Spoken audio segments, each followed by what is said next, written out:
Now I know, thank you so much. I know there's some folks out there, my dad included, he can psychically hear me every time I say something he disagrees with, which is always. And I know someone like my dad is here in the crowd right now being like, well, you don't have to pick on cops, they have such a hard job. You know, they're not all racist. It's like, no shit, they're not all racist. But when unarmed folks of color are getting shot and stopped and frisked and murdered at a fucking rate where you can't even keep track of it, there's a fucking problem.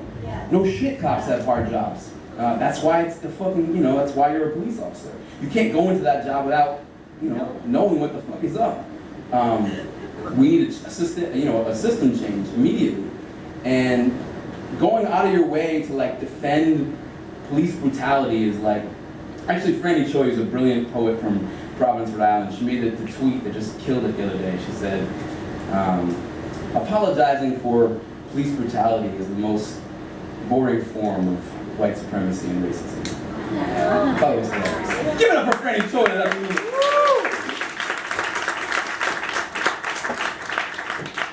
I'm gonna do a different kind of piece right now. This is actually a story. It's a poem story from a manuscript of mine that will be out this time next year.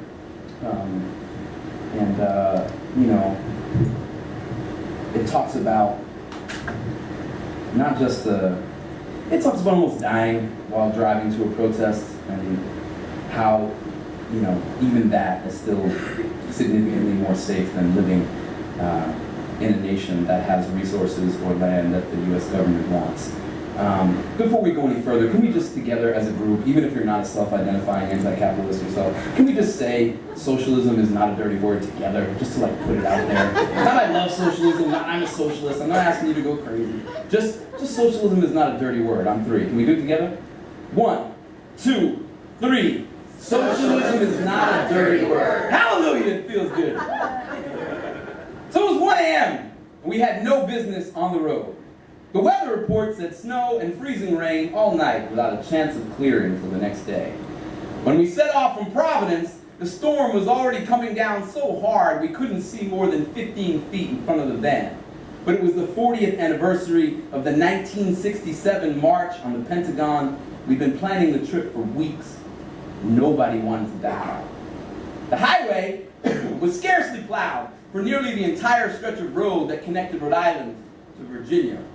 Cars were skidding out of control all around us, and the pavement was buried in white. As swirling gusts battered the windshield, I was acutely aware of the 6 other lives in the van for whom I was now responsible. I had never driven for over 200 miles straight at fucking 35 miles per hour before. But even at a crawl, the time passed quick. Part of it was my intense concentration on the road and keeping as much distance in between us and any other moving vehicle on it as possible. Part of it was everyone talking about the war, and part of it was just a very tangible sense of mission. We were all invested in something we believed in, and it felt important. We saw many accidents. The saddest ones were the flipped over semi-trucks, mangled and twisted. All I could think was, fuck. I know there's no God, but I feel like praying anyway. So while still vigorously scanning the road, I let part of my mind slip down to the panic room in my heart and prayed to my mom, which I do sometimes. Dear Paula, beloved strength and earthly mother, thank you for this day which you have given me. For the breath in my lungs and the strength in my mind, please, Mom, don't let any of these truckers have died lonely and frozen and they should have been home with their families. Please, let the medics have gotten to them in time. Let them be wrapped in clean blankets at a warm hospital someplace close. I prayed for no more accidents for anyone. I prayed for an end to war and occupation. I prayed for the mothers and the children and the families destroyed by the bombs and bullets my tax dollars pay for. The landscape crawled past outside my windshield, and I continued to regard the ice-covered highway with open suspicion, obsessively scanning terrain, ready for anything. I gave the wheel over to Alan someplace in Jersey and tried to sleep without much success. We split toll fare and took turns pumping gas.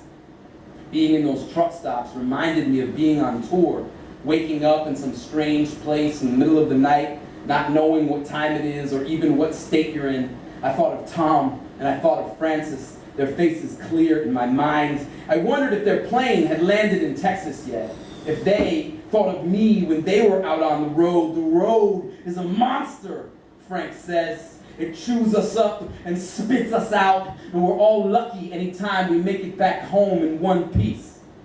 Because the road doesn't care whether you're a family in a station wagon, a traveling salesman, or a touring musician. It's one long haunted house where the floor and the walls can come alive at any second. Like any stretch of the interstate can just open right up into some filthy monster mouth and swallow you and your friends whole in one bloody, frame-twisted, glass-busting gulp.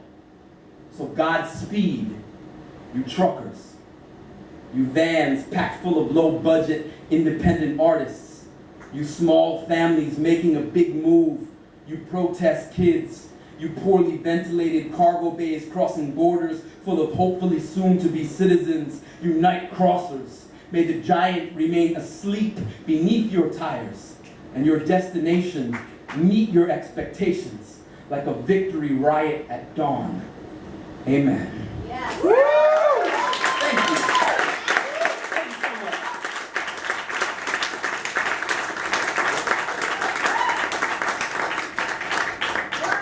I want to thank Dwayne again. That was a hell of an introduction.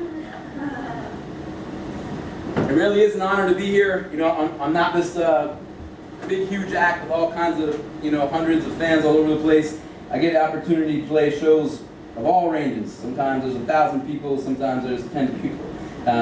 You play the same no matter who's there, 5 or 5,000. That's how I look at it, that's how I was taught. And it's an honor anytime you get to come to a room and 50, 60 people are willing to hear the work that you've put so much your heart and your time and your effort into. So I want to thank you for giving me a chance to not I got some more for you, and we're going to see how it goes. We'll feel it out. I brought this album with me. This is Jared Paul Live. We recorded a full-length show of mine at a sold-out event that we put on in Providence. We set mics up all over the room. We designed it almost like a comedy album, like a George Carlin or like a Chris Rock album. You can hear the interaction with the crowd, and it's in front of the home team, so it's lively and jumping. I had a couple of shows cancel on me, the larger college events that actually make the tour pay the bills and all that.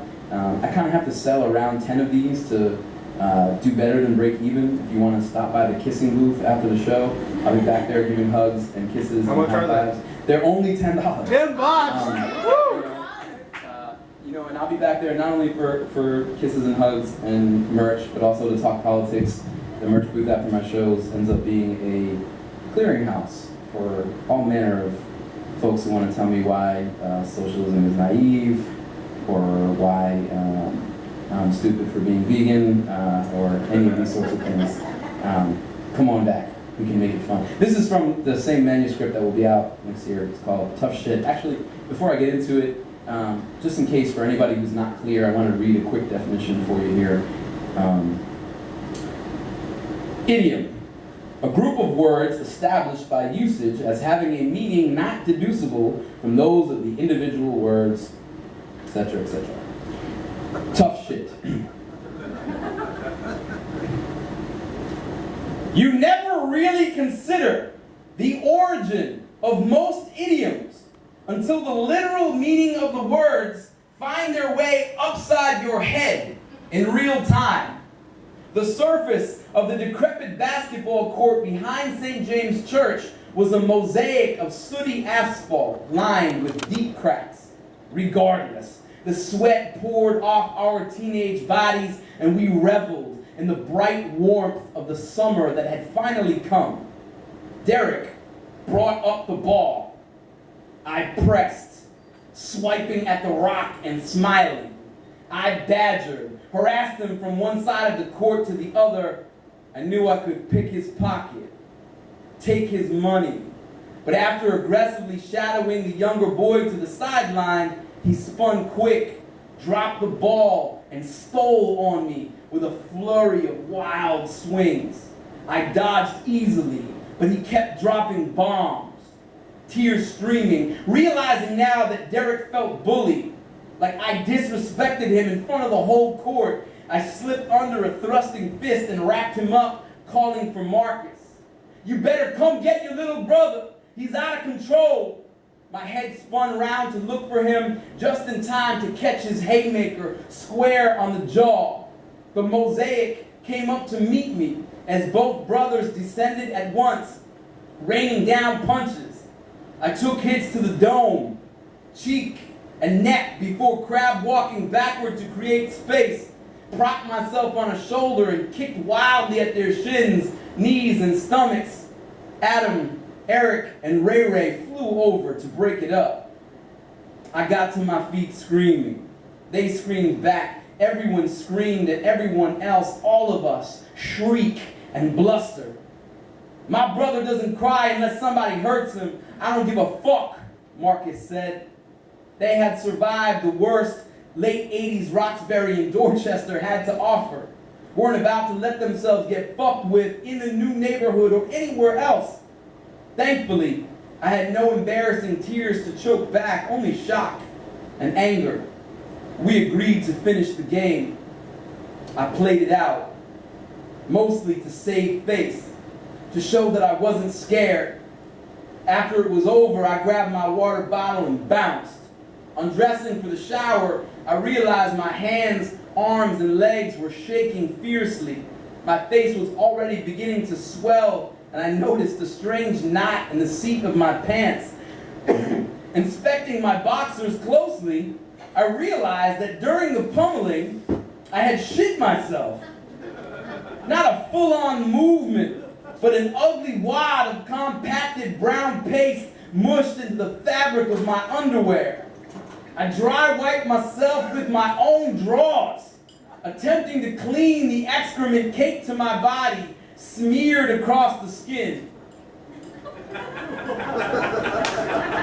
As neighborhood tough guys, we threatened to beat the shit out of one another any number of times over the course of a week, but never actually considered a trauma so severe that bowels let go and feces squeezed itself out of a human body.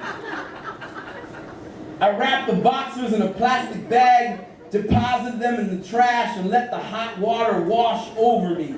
No tears came, only soreness, bruising, and shame. Marcus and Derek beat the shit out of me, and it happened before I even knew we were fighting. As the asphalt burns on both elbows began to sing loudly under soap and water, the absurd literality of the idiom suddenly seemed so obvious. Never breathed a word of it to anyone until now. I've been keeping this shit to myself for years.